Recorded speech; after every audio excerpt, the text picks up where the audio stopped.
Hata kama serikali nyingine inakuja saa hii. Hata ikikuja saa hii, hakuna serikali itakuletea chakula kwa meza. Bado tutaimba tu one tamam.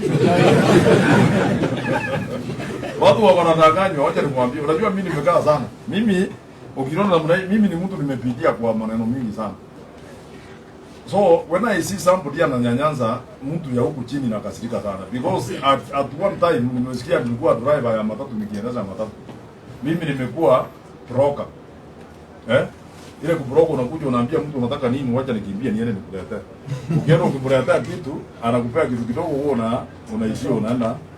Kwa hivyo hiyo ukora yote sisi tunajua. Na hakuna mtu duniani anaweza sema ati mkora. Nikirudi niwe ni president himself.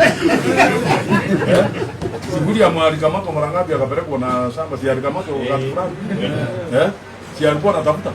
Saidi amefika sasa, Saidi hapo kwa sababu pesa ni yake na serikali ni yake. Sasa anatuambia anataka tena, hataki sisi tufanye hata hii, anataka tuwaende hivi. Hataki sisi tufanye procurement ile mahali unazapata contract na kupeka kitu. Yeye kwa sababu yeye amefika huko anakataa. Na sisi tukakataa, tumemwambia mtosi hapa.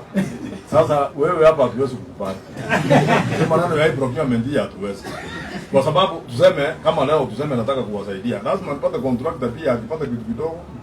Mwende nimwambie nipe kitu kidogo na mimi hiyo kitu ni default kuifika devolution ya nini. Watu wanadanganyana hapa. Sasa tunamwambia mdozi yana ukikataa tunaenda kotini.